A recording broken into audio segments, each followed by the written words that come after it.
गीता मानव मात्र का धर्म शास्त्र है। महर्षि वेदव्यास। श्री कृष्णकालीन महर्षि वेदव्यास से पूर्व कोई भी शास्त्र पुस्तक के रूप में उपलब्ध नहीं था। श्रुत ज्ञान की इस परंपरा को तोड़ते हुए उन्होंने 4 वेद, ब्रह्मसूत्र, महाभारत, भागवत एवं गीता जैसे ग्रंथों में पूर्व संचित भौतिक एवं आध्यात्मिक ज्ञान राशि को संकलित कर अंत में स्वयं ही निर्णय दिया कि गीता सुगीता कर्तव्या किमन्यै शास्त्र विस्तरे या स्वयं पद्मनाभस्य मुखपद्माद विनिसृता। भीष्म पर्व। गीता भली प्रकार मनन करके हृदय में धारण करने योग्य है, जो पद्मनाभ भगवान के श्रीमुख से निःसृत वाणी है। फिर अन्य शास्त्रों के संग्रह की क्या आवश्यकता। मानव सृष्टि के आदि में भगवान श्री कृष्ण के श्रीमुख से निःसृत अविनाशी योग अर्थात श्रीमद् भगवद गीता, जिसकी विस्तृत व्याख्या वेद और उपनिषद है, विस्मृति आ जाने पर उसी आदि शास्त्र को भगवान श्री कृष्ण ने अर्जुन के प्रति पुनः प्रकाशित किया, जिसकी यथावत व्याख्या यथार्थ गीता है। एकम शास्त्रम देवकी पुत्र गीतम एको देवो देवकी पुत्रेव एको मंत्र तस्य नामानि यानि कर्माप्येकम तस्य देवस्य सेवा। गीता महात्म्य। अर्थात एक ही शास्त्र है जो देवकी पुत्र भगवान ने श्रीमुख से गायन किया। गीता एक ही प्राप्त करने योग्य देव है। उस गायन में जो सत्य बताया, आत्मा सिवाय आत्मा के कुछ भी शाश्वत नहीं है। उस गायन में उन महायोगेश्वर ने क्या जपने के लिए कहा। ओम। अर्जुन, ओम अक्षय परमात्मा का नाम है, उसका जप कर और ध्यान मेरा धर। एक ही कर्म है। गीता में वर्णित परम देव एक परमात्मा की सेवा। उन्हें श्रद्धा से अपने हृदय में धारण करें। अस्तु, आरंभ से ही गीता आपका शास्त्र रहा है। भगवान श्री कृष्ण के हजारों वर्ष पश्चात परवर्ती जिन महापुरुषों ने एक ईश्वर को सत्य बताया, गीता के ही पथ पर चलने वाले पथिक हैं, गीता के ही संदेशवाहक हैं। ईश्वर से ही लौकिक एवं पारलौकिक सुखों की कामना, ईश्वर से डरना, अन्य किसी को ईश्वर न मानना, यहां तक तो सभी महापुरुषों ने बताया। किंतु ईश्वरीय साधना, ईश्वर तक की दूरी तय करना, ये केवल गीता में ही सांगोपांग क्रमबद्ध सुरक्षित है। गीता से सुख शांति तो मिलती ही है, ये अक्षय अनामय पद भी देती है। देखिए श्रीमद् भगवद गीता की टीका, यथार्थ गीता।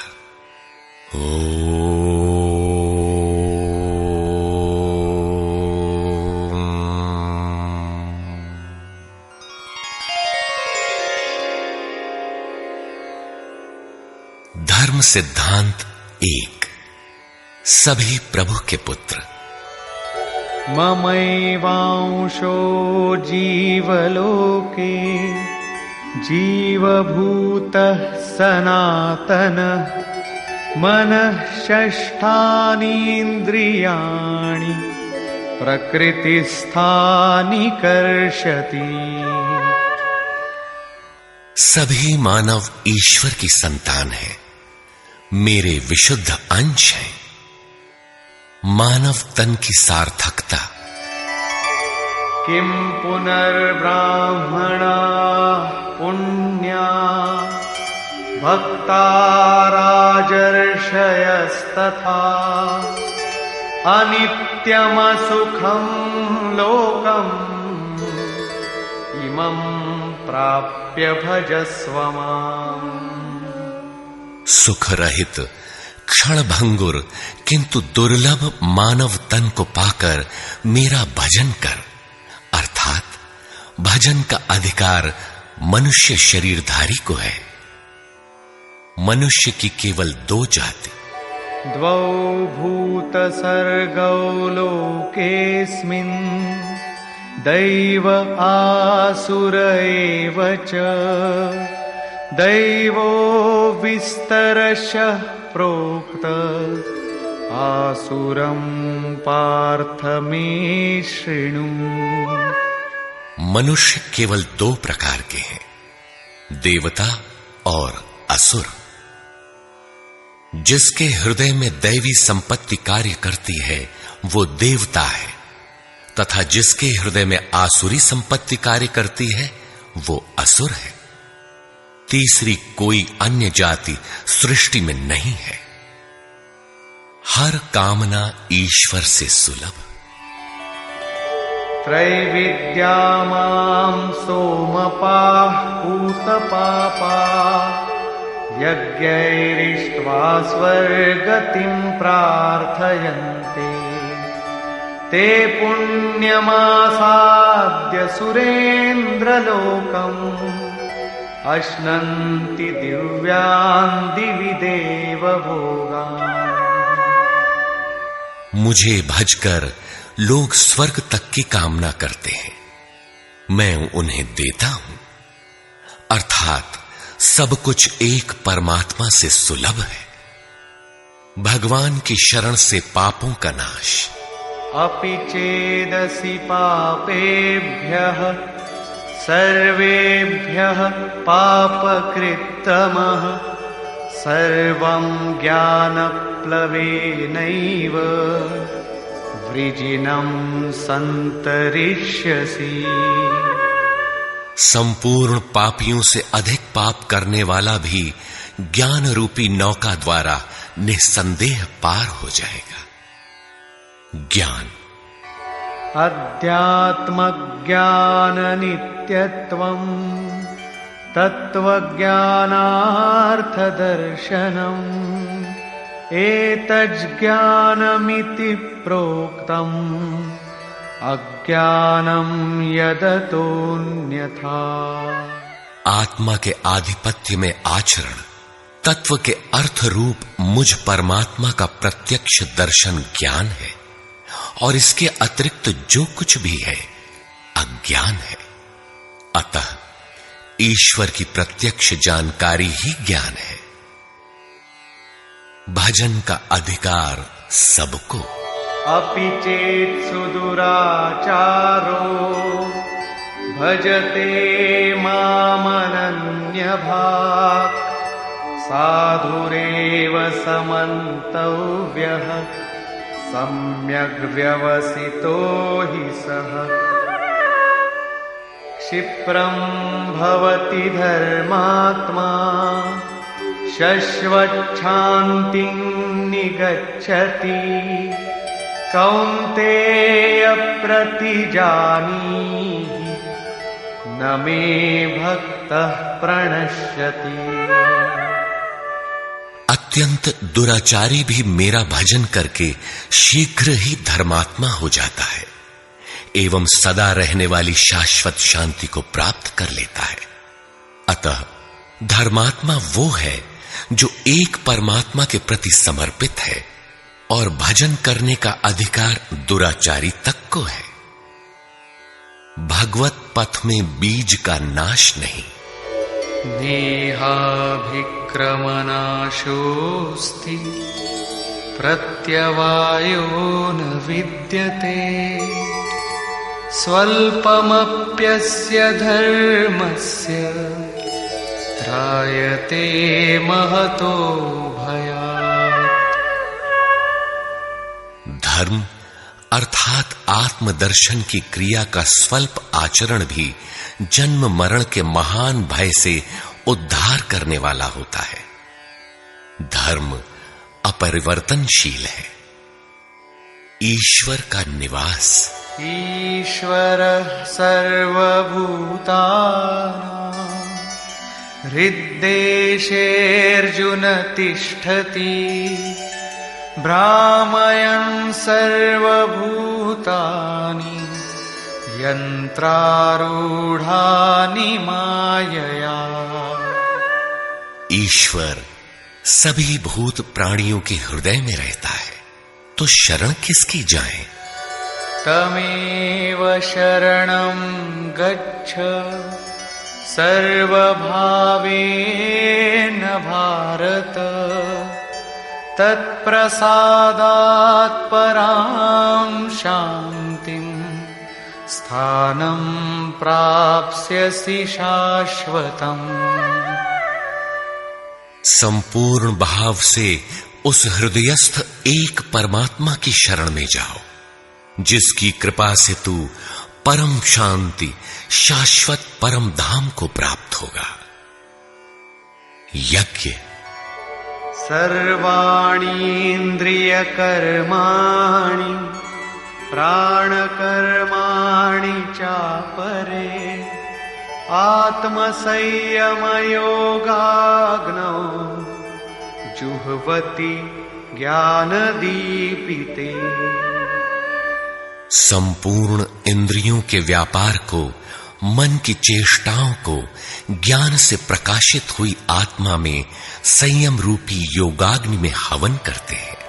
अपाने जुह्वति प्राणं प्राणे पानं तथा परे प्राणापानगतिरुद्ध्वा प्राणायाम परायणा। बहुत से योगी श्वास को प्रश्वास में हवन करते हैं और बहुत से प्रश्वास को श्वास में। इससे उन्नत अवस्था होने पर अन्य श्वास प्रश्वास की गति रोककर प्राणायाम परायण हो जाते हैं। इस प्रकार योग साधना की विधि विशेष का नाम यज्ञ है। उस यज्ञ को कार्य रूप देना कर्म है। कर्म। एवं बहुविधा यज्ञा वितता ब्रह्मणो मुखे कर्मजान् विद्धितान् सर्वान् एवं ज्ञात्वा विमोक्ष्यसे। इस प्रकार बहुत से यज्ञ जैसे श्वास का प्रश्वास में हवन, प्रश्वास का श्वास में हवन, श्वास प्रश्वास का निरोध कर प्राणायाम के परायण होना इत्यादि यज्ञ जिस आचरण से पूर्ण होता है, उस आचरण का नाम कर्म है। कर्म माने आराधना, कर्म माने चिंतन। योग साधना पद्धति का नाम यज्ञ है। विकर्म। विकर्म का अर्थ विकल्प शून्य कर्म है। प्राप्ति के पश्चात महापुरुषों के कर्म विकल्प शून्य होते हैं। आत्मस्थित, आत्मतृप्त, आप्त काम महापुरुषों को न तो कर्म करने से कोई लाभ है और न छोड़ने से कोई हानि ही है। फिर भी वे पीछे वालों के हित के लिए कर्म करते हैं। ऐसा कर्म विकल्प शून्य है, विशुद्ध है, और यही कर्म विकर्म कहलाता है। यज्ञ करने का अधिकार। यज्ञशिष्टामृत भुजो यान्ति ब्रह्म सनातनम् नायं लोकोऽस्त्य यज्ञस्य कुतोऽन्यः कुरु सत्तम। यज्ञ न करने वालों को दोबारा मनुष्य शरीर भी नहीं मिलता। अर्थात यज्ञ करने का अधिकार उन सब को है जिन्हें मनुष्य शरीर मिला है। ईश्वर देखा जा सकता है। भक्त्या त्वनन्यया शक्य अहमेवं विधोऽर्जुन ज्ञातुं द्रष्टुं च तत्त्वेन प्रवेष्टुं च परन्तप। अनन्य भक्ति के द्वारा मैं प्रत्यक्ष देखने, जानने तथा प्रवेश करने के लिए भी सुलभ हूं। आश्चर्यवत् पश्यति कश्चिदेनम्, आश्चर्यवद् वदति तथैव चान्यः, आश्चर्यवच्चैनमन्यः शृणोति, श्रुत्वाप्येनं वेद न चैव कश्चित्।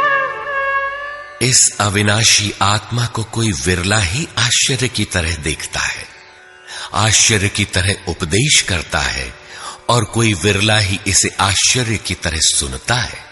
अर्थात ये प्रत्यक्ष दर्शन है। आत्मा ही सत्य है, सनातन है।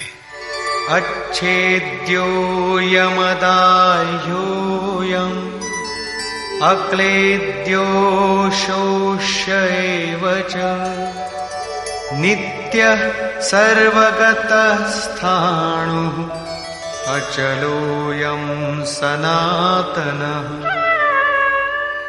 ये आत्मा सर्वव्यापक, अचल, स्थिर रहने वाला और सनातन है। आत्मा ही सत्य है। विधाता और उससे उत्पन्न सृष्टि नश्वर है। आब्रह्म भुवनाल्लोकाः पुनरावर्तिनोऽर्जुन, मामुपेत्य तु कौन्तेय पुनर्जन्म न विद्यते। ब्रह्मा और उससे निर्मित सृष्टि, देवता और दानव दुखों की खानी, क्षणभंगुर और नश्वर है, किंतु मेरा भक्त कभी नष्ट नहीं होता। भजन एक परमात्मा का करना चाहिए। देव पूजा। कामैस्तैस्तैर्हितज्ञानाः प्रपद्यन्तेऽन्यदेवताः, तन्तन्नियममास्थाय प्रकृत्या नियताः स्वया। कामनाओं से जिनकी बुद्धि आक्रांत है, ऐसे मूढ़ बुद्धि ही परमात्मा के अतिरिक्त अन्य देवताओं की पूजा करते हैं। येऽप्यन्यदेवता भक्ता यजन्ते श्रद्धयान्विताः, तेऽपि मामेव कौन्तेय यजन्त्यविधिपूर्वकम्। देवताओं को पूजने वाला मेरी ही पूजा करता है, किंतु वह पूजन अविधि पूर्वक है, इसलिए नष्ट हो जाता है। यजन्ते सात्विका देवान् यक्षरक्षांसि राजसाः, प्रेतान् भूतगणांश्चान्ये यजन्ते तामसा जनाः। अर्जुन, शास्त्र विधि को त्याग कर भजने वाले सात्विक श्रद्धा वाले देवताओं को, राजस पुरुष यक्ष राक्षसों को और तामस पुरुष भूत प्रेतों को पूजते हैं, किंतु कर्षयन्तः शरीरस्थं भूतग्राममचेतसः, मां चैवान्तः शरीरस्थं तान् विद्यासुरनिश्चयान्। वे शरीर रूप से स्थित भूत समुदाय और अंतर्यामी रूप में स्थित मुझ परमात्मा को कृश करने वाले हैं। उनको तू असुर जान। अर्थात देवताओं को पूजने वाले भी आसुरी वृत्ति के अंतर्गत हैं। अधम। तानहं द्विषतः क्रूरान् संसारेषु नराधमान् क्षिपाम्यजस्रमशुभान् आसुरीष्वेव योनिषु। जो यज्ञ की नियत विधि छोड़ कल्पित विधियों से यजन करते हैं, वे ही क्रूर कर्मी, पापाचारी तथा मनुष्यों में अधम है। अन्य कोई अधम नहीं है। नियत विधि क्या है? ओमित्येकाक्षरं ब्रह्म व्याहरन् मामनुस्मरन् यः प्रयाति त्यजन् देहं स याति परमां गतिम्। ओम जो अक्षय ब्रह्म का परिचायक है, उसका जप तथा मुझ एक परमात्मा का स्मरण, तत्वदर्शी महापुरुष के संरक्षण में ध्यान। शास्त्र इति गुह्यतमं शास्त्रम् इदमुक्तं मया नघ एतद्बुद्ध्वा बुद्धिमान् स्यात् कृतकृत्यश्च भारत। इस प्रकार यह अति गोपनीय शास्त्र मेरे द्वारा कहा गया। इसे तत्व से जानकर मनुष्य पूर्ण ज्ञाता तथा कृतार्थ हो जाता है। अतः योगेश्वर श्री कृष्ण की यह वाणी स्वयं में पूर्ण शास्त्र है। तस्माच्छास्त्रं प्रमाणन्ते कार्याकार्यव्यवस्थितौ ज्ञात्वा शास्त्रविधानोक्तं कर्म कर्तुमिहार्हसि। कर्तव्य और अकर्तव्य के निर्धारण में शास्त्र ही प्रमाण है। अतः गीता में निर्धारित विधि से आचरण करें। धर्म सर्वधर्मान् परित्यज्य मामेकं शरणं व्रज अहं त्वा सर्वपापेभ्यो मोक्षयिष्यामि मा शुचः। धार्मिक उथल पुथल को छोड़ एकमात्र मेरी शरण हो जा, अर्थात एक भगवान के प्रति पूर्ण समर्पण ही धर्म का मूल है। उस प्रभु को पाने की नियत विधि का आचरण ही धर्माचरण है, और जो उसे करता है वो अत्यंत पापी भी शीघ्र धर्मात्मा हो जाता है। धर्म प्राप्त कहां से करें? ब्रह्मणो हि प्रतिष्ठाहम् अमृतस्याव्ययस्य च शाश्वतस्य च धर्मस्य सुखस्यैकान्तिकस्य च। उस अविनाशी ब्रह्म का, अमृत का, शाश्वत धर्म का और अखंड एक रस आनंद का मैं ही आश्रय हूं, अर्थात परमात्म स्थित सद्गुरु ही इन सब का आश्रय है। नोट: विश्व के सारे धर्मों की सत्य धारा एक ईश्वर गीता का ही प्रसारण है।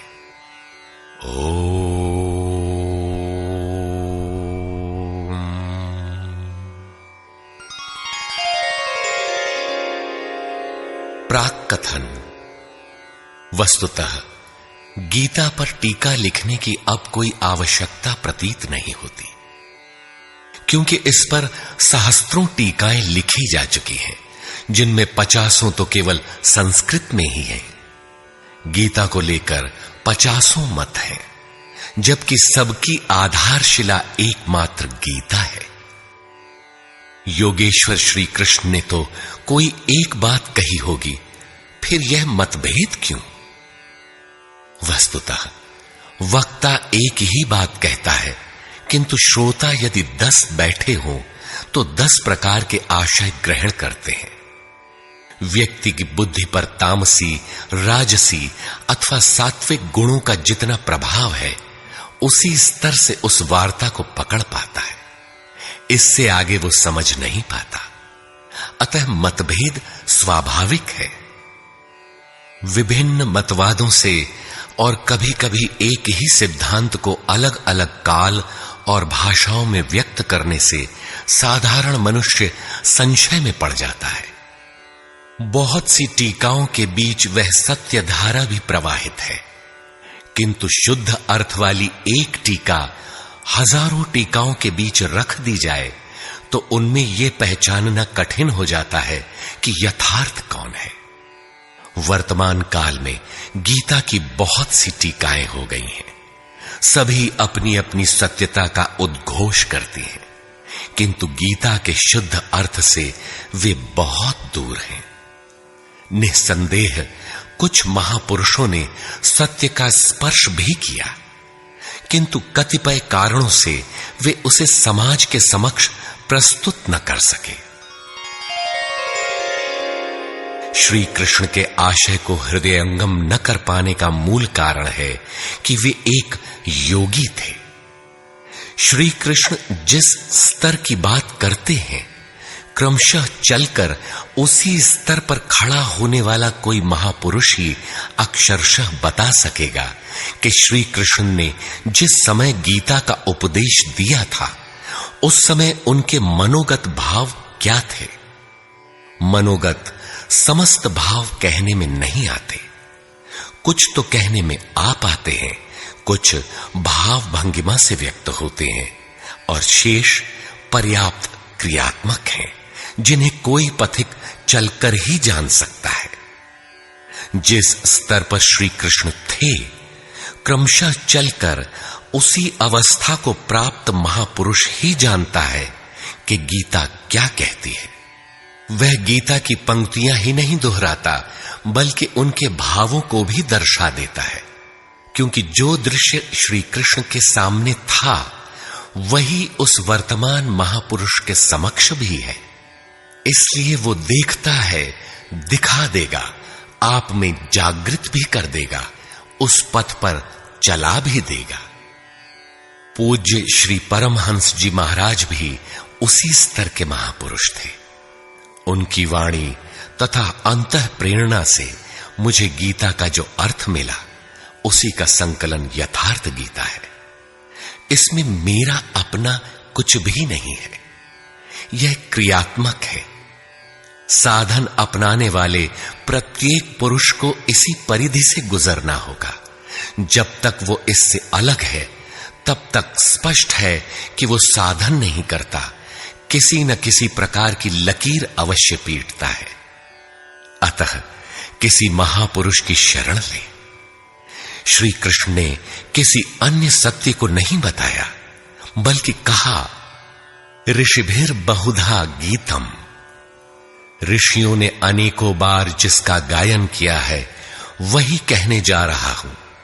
उन्होंने यह नहीं कहा कि उस ज्ञान को केवल मैं ही जानता हूं या मैं ही बताऊंगा, बल्कि कहा, किसी तत्वदर्शी के पास जाओ, निष्कपट भाव से सेवा करके उस ज्ञान को प्राप्त करो। श्री कृष्ण ने महापुरुषों द्वारा शोधित सत्य को ही उद्घाटित किया है। गीता सुबोध संस्कृत में है।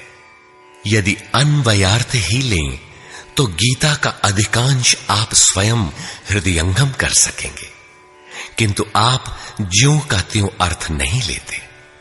उदाहरण के लिए श्री कृष्ण ने स्पष्ट कहा कि यज्ञ की प्रक्रिया ही कर्म है, फिर भी आप कहते हैं कि खेती करना कर्म है। यज्ञ को स्पष्ट करते हुए उन्होंने बताया कि यज्ञ में बहुत से योगी जन प्राण में अपान को हवन करते हैं, बहुत से अपान में प्राण को हवन करते हैं, बहुत से योगी प्राण अपान दोनों को रोककर प्राणायाम परायण हो जाते हैं, बहुत से योगी इंद्रियों की संपूर्ण प्रवृत्तियों को संयमाग्नि में हवन करते हैं, इस प्रकार श्वास प्रश्वास का चिंतन यज्ञ है। मन सहित इंद्रियों का संयम यज्ञ है। शास्त्रकार ने स्वयं यज्ञ बताया, फिर भी आप कहते हैं कि विष्णु के निमित्त स्वाहा बोलना, अग्नि में जौ तिल घी का हवन करना यज्ञ है। उन योगेश्वर ने ऐसा एक शब्द भी नहीं कहा। क्या कारण है कि आप समझ नहीं पाते? बाल की खाल निकालकर रटने पर भी क्यों वाक्य विन्यास ही आपके हाथ लगता है? आप अपने को यथार्थ जानकारी से शून्य ही क्यों पाते हैं? वस्तुतः मनुष्य जन्म लेकर क्रमशः बड़ा होता है तो पैतृक संपत्ति, घर, दुकान, जमीन जायदाद, पद प्रतिष्ठा, गाय भैंस, यंत्र उपकरण इत्यादि उसे विरासत में मिलती है। ठीक इसी प्रकार उसे कुछ रूढ़ियां, परंपराएं, पूजा पद्धतियां भी विरासत में मिल जाती हैं। 33 करोड़ देवी देवता तो भारत में बहुत पहले गिने गए थे। विश्व में उनके अनगिनत रूप हैं। शिशु ज्यों-ज्यों बड़ा होता है, अपने माता पिता, भाई बहन, पास पड़ोस में इनकी पूजा देखता है। परिवार में प्रचलित पूजा पद्धतियों की अमिट छाप उसके मस्तिष्क पर पड़ जाती है। देवी की पूजा मिली तो जीवन भर देवी देवी रटता है। परिवार में भूत पूजा मिली तो भूत भूत रटता है। कोई शिव तो कोई कृष्ण तो कोई कुछ पकड़े ही रहता है। उन्हें वो छोड़ नहीं सकता। ऐसे भ्रांत पुरुष को गीता जैसा कल्याणकारी शास्त्र मिल भी जाए तो वो उसे नहीं समझ सकता।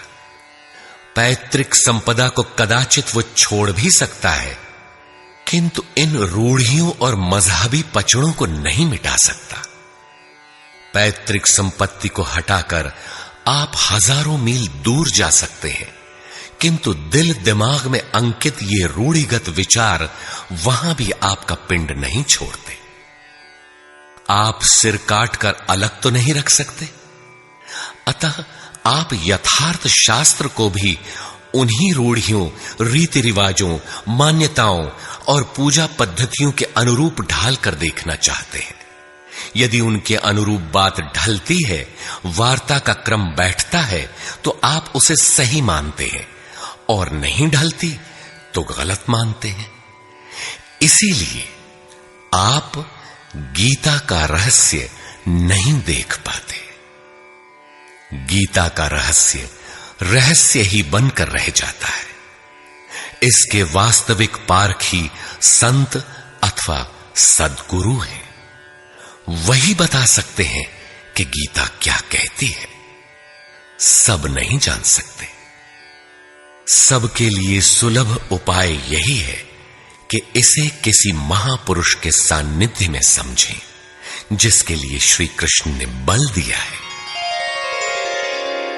गीता किसी विशिष्ट व्यक्ति, जाति, वर्ग, पंथ, देश काल या किसी रूढ़िग्रस्त संप्रदाय का ग्रंथ नहीं है, बल्कि यह सार्वलौकिक, सार्वकालिक धर्म ग्रंथ है। यह प्रत्येक देश, प्रत्येक जाति तथा प्रत्येक स्तर के प्रत्येक स्त्री पुरुष के लिए, सबके लिए है।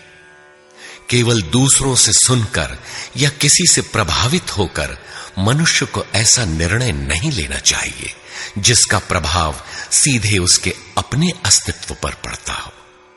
पूर्वाग्रह की भावना से मुक्त होकर सत्यान्वेषियों के लिए यह आर्ष ग्रंथ आलोक स्तंभ है।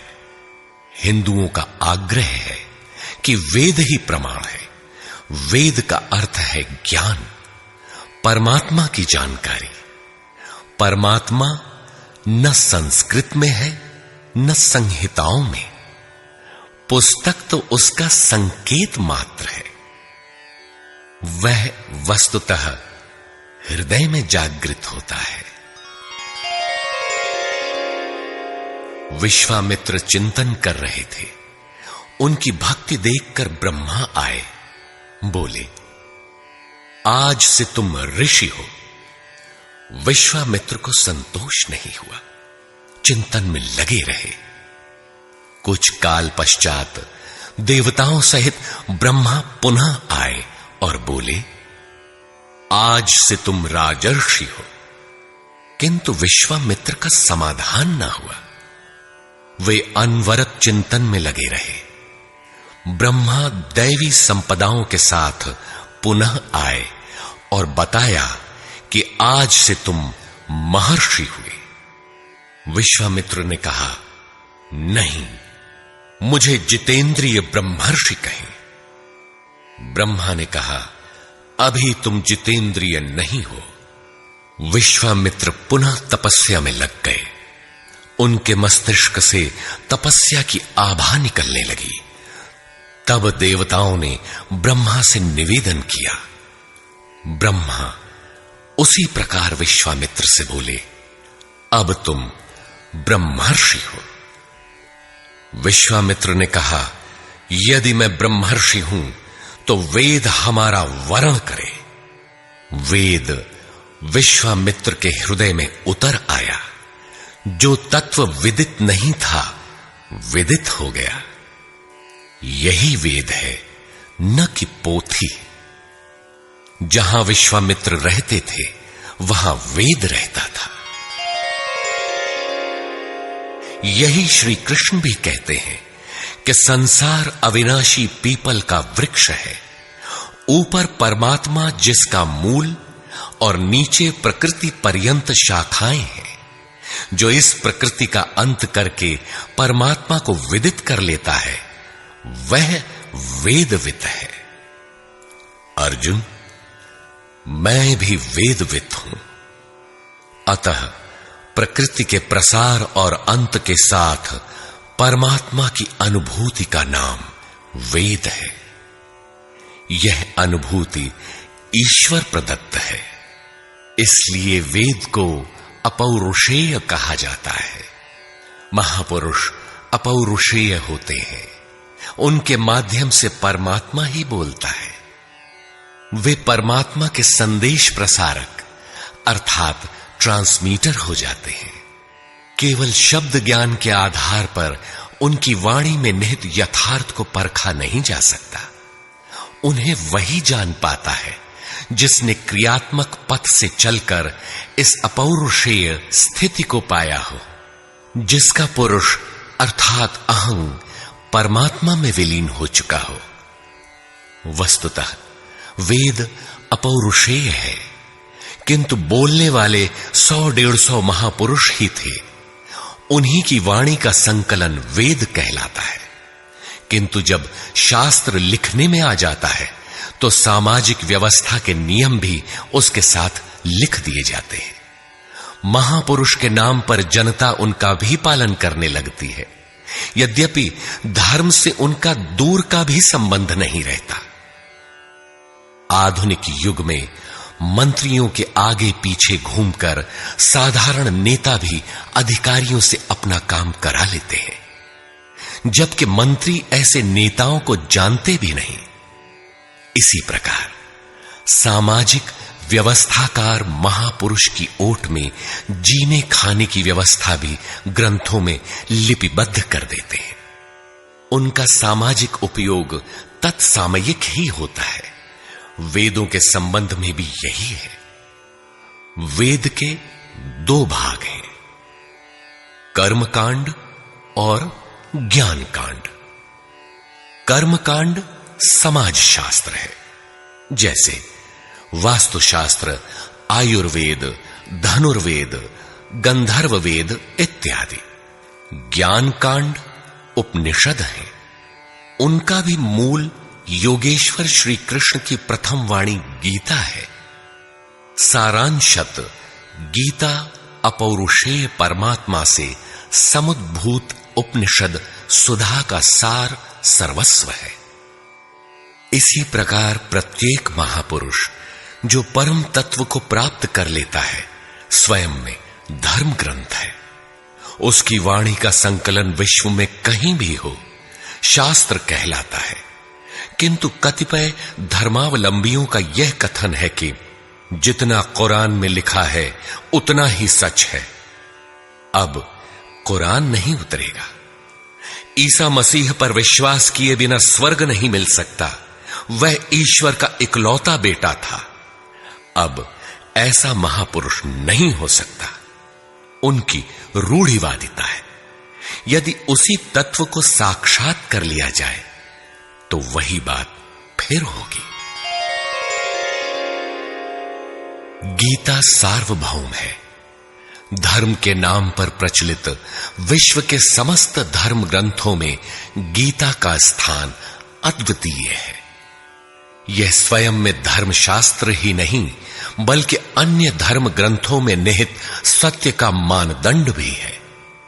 गीता वह कसौटी है जिस पर प्रत्येक धर्म ग्रंथ में अनुस्यूत सत्य अनावृत हो उठता है। परस्पर विरोधी कथनों का समाधान निकल आता है। प्रत्येक धर्म ग्रंथ में संसार में जीने खाने की कला और कर्म कांडों का बाहुल्य है। जीवन को आकर्षक बनाने के लिए उन्हें करने तथा न करने के रोचक भयानक वर्णनों से धर्म ग्रंथ भरे पड़े हैं। कर्म कांडों की इसी परंपरा को जनता धर्म समझने लगती है।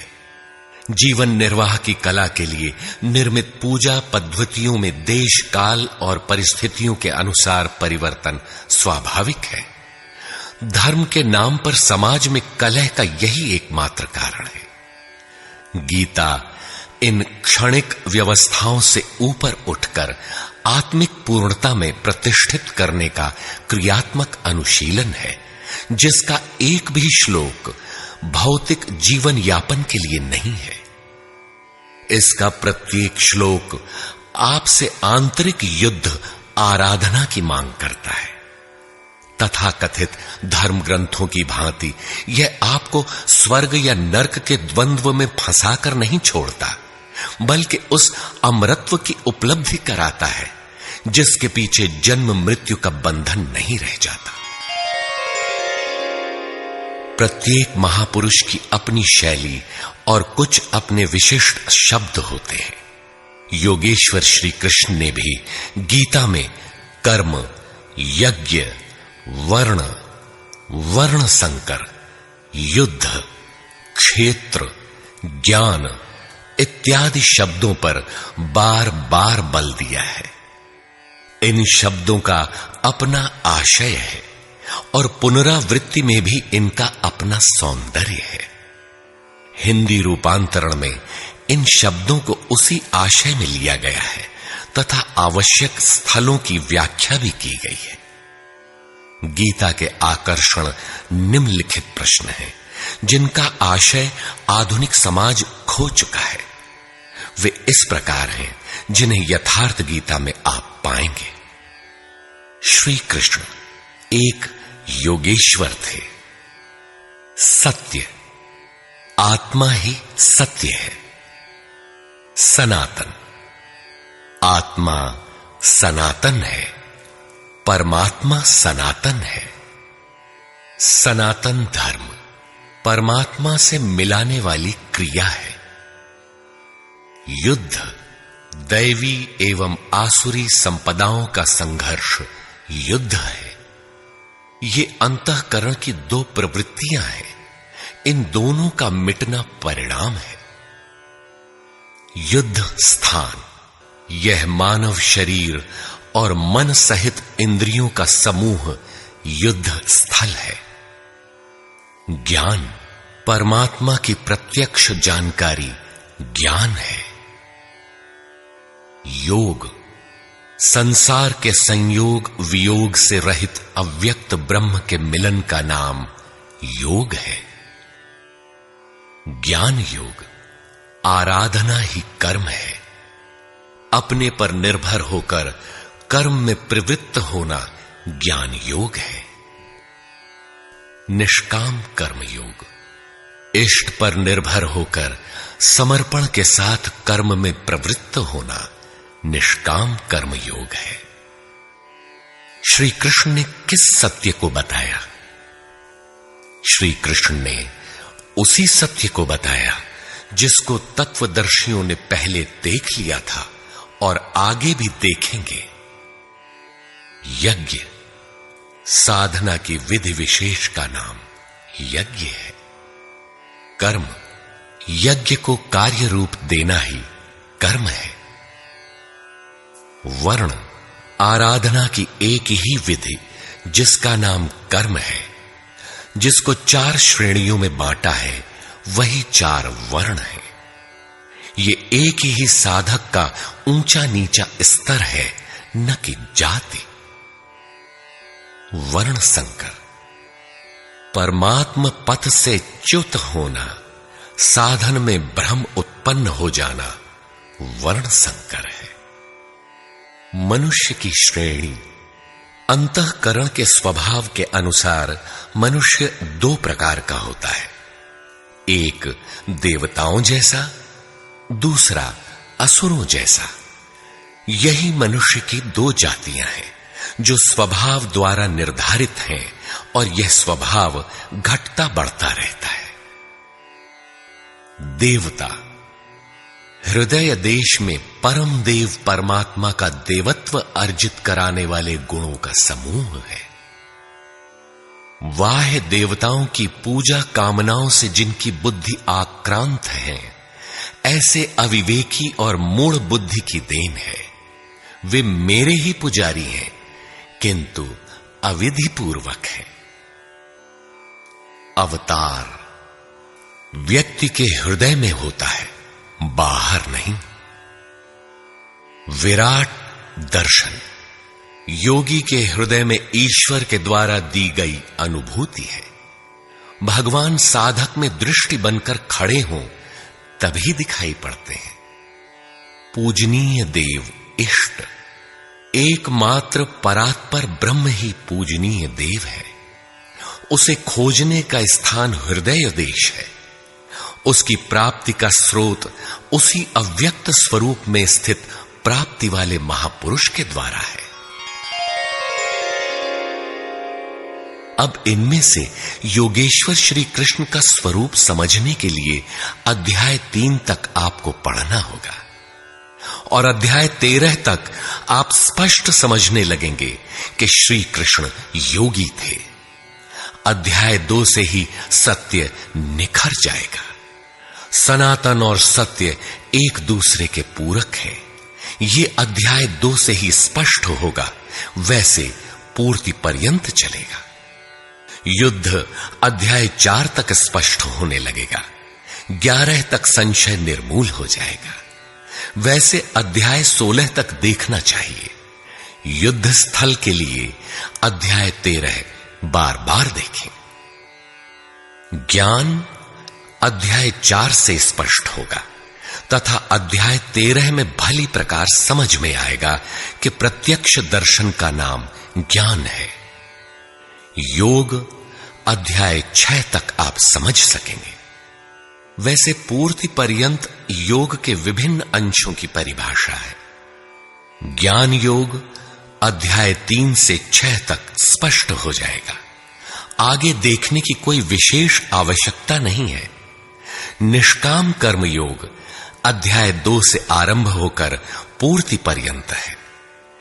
यज्ञ आप अध्याय 3 से 4 तक पढ़ें, स्पष्ट हो जाएगा। कर्म का नाम अध्याय 2/39 में प्रथम बार लिया गया है। इसी श्लोक से अध्याय 4 तक पढ़ लें तो स्पष्ट हो जाएगा कि कर्म का अर्थ आराधना भजन क्यों है। अध्याय 16 और 17 यह विचार स्थिर कर देता है कि यही सत्य है। वर्ण संकर अध्याय 3 में और अवतार अध्याय 4 में स्पष्ट हो जाएगा। वर्ण व्यवस्था के लिए अध्याय 18 देखना होगा। वैसे संकेत अध्याय 3 और 4 में भी है। मनुष्य की देवासुर जातियों के लिए अध्याय 16 द्रष्टव्य है। विराट दर्शन अध्याय 10 से 11 तक स्पष्ट हो गया है। अध्याय 7, 9 और 15 में भी इस पर प्रकाश डाला गया है। अध्याय 7, 9 और 17 में बाह्य देवताओं की अस्तित्वहीनता स्पष्ट हो जाती है। परमात्मा के पूजन की स्थली हृदय देश ही है, जिसमें ध्यान, श्वास प्रश्वास के चिंतन इत्यादि की क्रियाएं जो एकांत में बैठकर की जाती हैं। अध्याय 3, 4, 6 और 18 में स्पष्ट है। बहुत सोचने विचारने से क्या प्रयोजन है?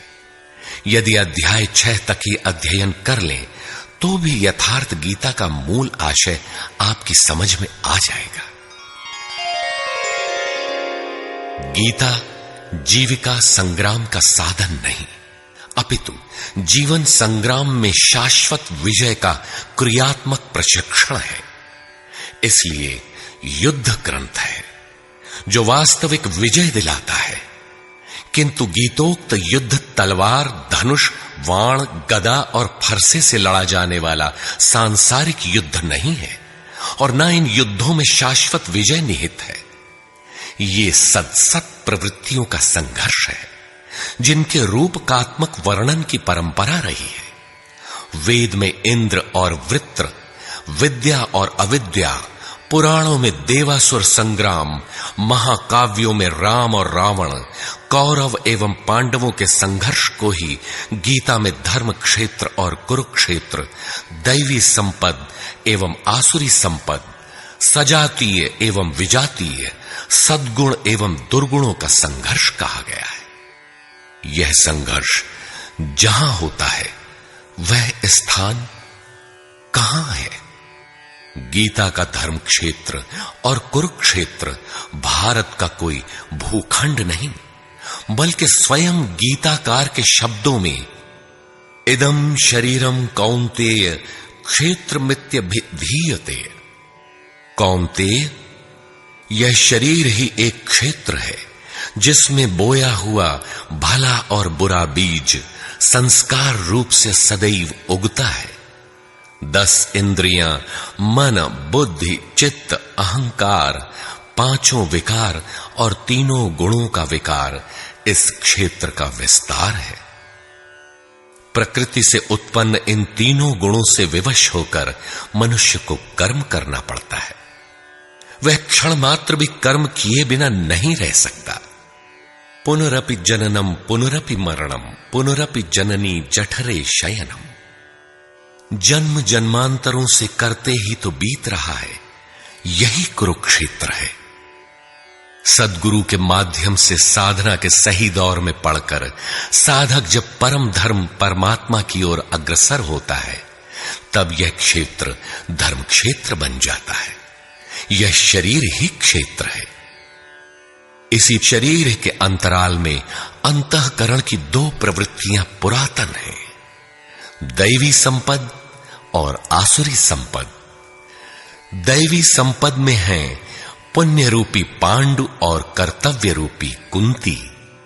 पुण्य जागृत होने से पहले मनुष्य जो कुछ भी कर्तव्य समझकर करता है, अपनी समझ से वह कर्तव्य ही करता है, किंतु उससे कर्तव्य होता नहीं, क्योंकि पुण्य के बिना कर्तव्य को समझा ही नहीं जा सकता। कुंती ने पांडु से संबंध होने से पूर्व जो कुछ भी अर्जित किया वह था कर्ण। आजीवन कुंती के पुत्रों से लड़ता रह गया। पांडवों का दुर्धर्ष शत्रु यदि कोई था तो वह था कर्ण। विजातीय कर्म ही कर्ण है जो बंधनकारी है, जिससे परंपरागत रूढ़ियों का चित्रण होता है। पूजा पद्धतियां पिंड नहीं छोड़ती। पुण्य जागृत होने पर धर्म रूपी युधिष्ठिर, अनुराग रूपी अर्जुन, भाव रूपी भीम, नियम रूपी नकुल, सत्संग रूपी सहदेव, सात्विकता रूपी सात्यकी, काया में सामर्थ्य रूपी काशीराज, कर्तव्य के द्वारा भव पर विजय कुंती भोज इत्यादि इष्टोन्मुखी मानसिक प्रवृत्तियों का उत्कर्ष होता है, जिनकी गणना 7 अक्षौहिणी है। अक्ष दृष्टि को कहते हैं। सत्यमयी दृष्टिकोण से जिसका गठन है वह है दैवी संपद। परम धर्म परमात्मा तक की दूरी तय कराने वाली ये 7 सीढ़ियां, 7 भूमिकाएं हैं, न कि कोई गणना विशेष। वस्तुतः ये प्रवृत्तियां अनंत हैं। दूसरी ओर है कुरुक्षेत्र, जिसमें 10 इंद्रियां और 1 मन 11 अक्षौहिणी सेना है। मन सहित इंद्रियमयी दृष्टिकोण से जिसका गठन है वह है आसुरी संपद, जिसमें है अज्ञान रूपी धृतराष्ट्र, जो सत्य को जानते हुए भी अंधा बना रहता है। उसकी सहचारिणी है गांधारी। इंद्रिय आधार वाली प्रवृत्ति, इनके साथ हैं मोह रूपी दुर्योधन, दुर्बुद्धि रूपी दुःशासन, विजातीय कर्म रूपी कर्ण, भ्रम रूपी भीष्म, द्वैत के आचरण रूपी द्रोणाचार्य, आसक्ति रूपी अश्वत्थामा, विकल्प रूपी विकर्ण, अधूरी साधना में कृपा के आचरण रूपी कृपाचार्य, और इन सब के बीच जीव रूपी विदुर है, जो रहता है अज्ञान में, किंतु दृष्टि सदैव पांडवों पर है। पुण्य से प्रवाहित प्रवृत्ति पर है, क्योंकि आत्मा परमात्मा का शुद्ध अंश है। इस प्रकार आसुरी संपद भी अनंत है। क्षेत्र एक ही है, यह शरीर, इसमें लड़ने वाली प्रवृत्तियां 2 हैं। एक प्रकृति में विश्वास दिलाती है, नीच अधम योनियों का कारण बनती है, तो दूसरी परम पुरुष परमात्मा में विश्वास और प्रवेश दिलाती है। तत्वदर्शी महापुरुष के संरक्षण में क्रमशः साधन करने पर दैवी संपत्ति का उत्कर्ष और आसुरी संपत्ति का सर्वथा शमन हो जाता है। जब कोई विकार ही नहीं रहा, मन का सर्वथा निरोध और निरुद्ध मन का भी विलय हो जाता है, तो दैवी संपत्ति की आवश्यकता समाप्त हो जाती है। अर्जुन ने देखा कि कौरव पक्ष के अनंतर पांडव पक्ष के योद्धा भी योगेश्वर में समाहित हो रहे हैं। पूर्ति के साथ दैवी संपत्ति भी विलीन हो जाती है। अंतिम शाश्वत परिणाम निकल आता है। इसके पश्चात महापुरुष यदि कुछ करता है तो केवल अनुयायियों के मार्गदर्शन के लिए ही करता है। लोक संग्रह की इसी भावना से महापुरुषों ने सूक्ष्म मनोभावों का वर्णन उन्हें ठोस स्थूल रूप देकर किया है। गीता छंदोबद्ध है, व्याकरण सम्मत है, किंतु इसके पात्र प्रतीकात्मक हैं। अमूर्त योग्यताओं के मूर्त रूप मात्र है। गीता के आरंभ में 30-40 पात्रों का नाम लिया गया है, जिनमें आधे सजातीय हैं, आधे विजातीय। कुछ पांडव पक्ष के हैं, कुछ कौरव पक्ष के। विश्व रूप दर्शन के समय इनमें से 4-6 नाम पुनः आए हैं, अन्यथा संपूर्ण गीता में इन नामों की चर्चा तक नहीं है। एकमात्र अर्जुन ही ऐसा पात्र है जो आरंभ से अंत तक योगेश्वर के समक्ष है। वह अर्जुन भी केवल योग्यता का प्रतीक है, न कि व्यक्ति विशेष। गीता के आरंभ में अर्जुन सनातन कुल धर्म के लिए विकल है, किंतु योगेश्वर श्री कृष्ण ने इसे अज्ञान बताया और निर्देश दिया कि आत्मा ही सनातन है, शरीर नाशवान है, इसलिए युद्ध कर। इस आदेश से यह स्पष्ट नहीं होता कि अर्जुन कौरवों को ही मारे। पांडव पक्ष के भी शरीरधारी ही तो थे, दोनों ओर संबंधी ही तो थे। संस्कारों पर आधारित शरीर क्या तलवार से काटने पर समाप्त हो सकेगा? जब शरीर नाशवान है, जिसका अस्तित्व है ही नहीं, तो अर्जुन कौन था? श्री कृष्ण किसकी रक्षा में खड़े थे? क्या किसी शरीरधारी की रक्षा में खड़े थे? श्री कृष्ण ने कहा, जो शरीर के लिए परिश्रम करता है वह पापायु मूढ़ बुद्धि पुरुष व्यर्थ ही जीता है। यदि श्री कृष्ण किसी शरीरधारी की रक्षा में खड़े हैं, तब तो वे भी मूढ़ बुद्धि हैं, व्यर्थ ही जीने वाले हैं। वस्तुतः अनुराग ही अर्जुन है। अनुरागी के लिए महापुरुष सदैव खड़े हैं। अर्जुन शिष्य था और श्री कृष्ण एक सद्गुरु थे। विनयावनत होकर उसने कहा, धर्म के मार्ग में मोहित चित्त मैं आपसे पूछता हूं, जो श्रेय अर्थात परम कल्याणकारी हो वह उपदेश मेरे प्रति कहिए। अर्जुन श्रेय चाहता था, प्रेय अर्थात भौतिक पदार्थ नहीं। केवल कहिए ही नहीं, साधिए, संभालिए। मैं आपका शिष्य हूं, आपकी शरण में हूं। इसी प्रकार गीता में स्थान स्थान पर स्पष्ट है कि अर्जुन आर्त अधिकारी है और योगेश्वर श्री कृष्ण एक सद्गुरु हैं। वे सद्गुरु अनुरागी के साथ सदैव रहते हैं, उनका मार्गदर्शन करते हैं।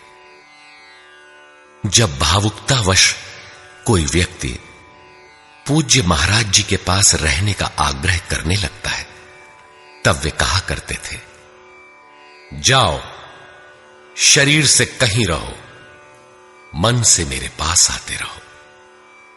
प्रातः सायं राम शिव ओम किसी 1, 2, 2.5 अक्षर के नाम का जाप करो और मेरे स्वरूप का हृदय में ध्यान धरो। 1 मिनट भी स्वरूप पकड़ लोगे तो जिसका नाम भजन है वो मैं तुम्हें दूंगा। इससे अधिक पकड़ने लगोगे तो हृदय से रथी बनकर सदैव तुम्हारे साथ रहूंगा। जब सुरत पकड़ में आ जाती है तो इसके बाद महापुरुष इतना ही पास में रहते हैं जितना हाथ, पांव, नाक, कान इत्यादि आपके पास है। आप हजारों किलोमीटर दूर क्यों ना हो, वह सदैव समीप है। मन में विचारों के उठने से भी पहले वे मार्गदर्शन करने लग जाते हैं। अनुरागी के हृदय में वह महापुरुष सदैव आत्मा से अभिन्न होकर जागृत रहते हैं। अर्जुन अनुराग का प्रतीक है। गीता के 11वें अध्याय में योगेश्वर श्री कृष्ण का ऐश्वर्य देखने पर अर्जुन अपनी क्षुद्र त्रुटियों के लिए क्षमा याचना करने लगा। श्री कृष्ण ने क्षमा किया और याचना के अनुरूप सौम्य स्वरूप में आकर कहा, अर्जुन, मेरे स्वरूप को न पहले किसी ने देखा है और न भविष्य में कोई देख सकेगा। तब तो गीता हम लोगों के लिए व्यर्थ है, क्योंकि उस दर्शन की योग्यताएं अर्जुन तक सीमित रह गईं। जबकि उसी समय संजय देख रहा था, पहले भी उन्होंने कहा, बहुत से योगी जन ज्ञान रूपी तप से पवित्र होकर मेरे साक्षात स्वरूप को प्राप्त कर चुके हैं। अंततः वे महापुरुष कहना क्या चाहते हैं? वस्तुतः अनुराग ही अर्जुन है, जो आपके हृदय की भावना विशेष है।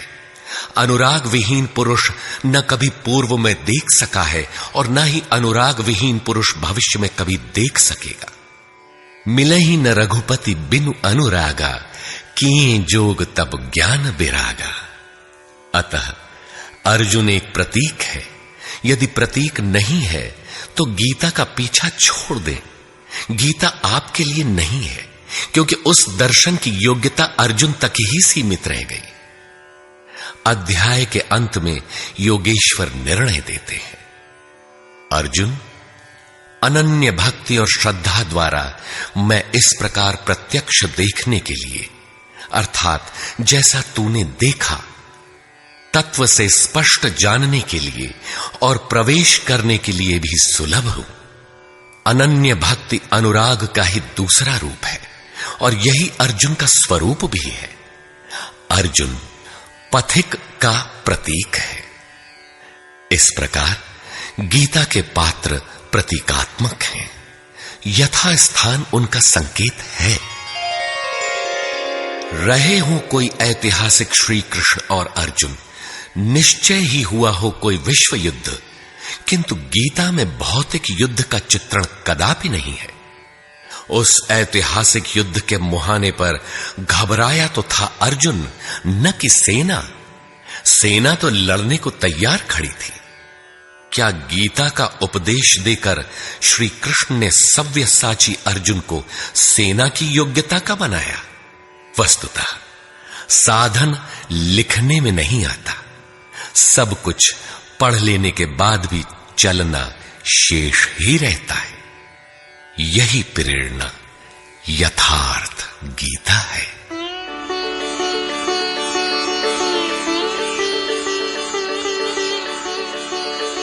सद्गुरु कृपाश्रयी जगत बंधु स्वामी अड़गड़ानंद जी। श्री गुरु पूर्णिमा 24 जुलाई 1983 ईस्वी।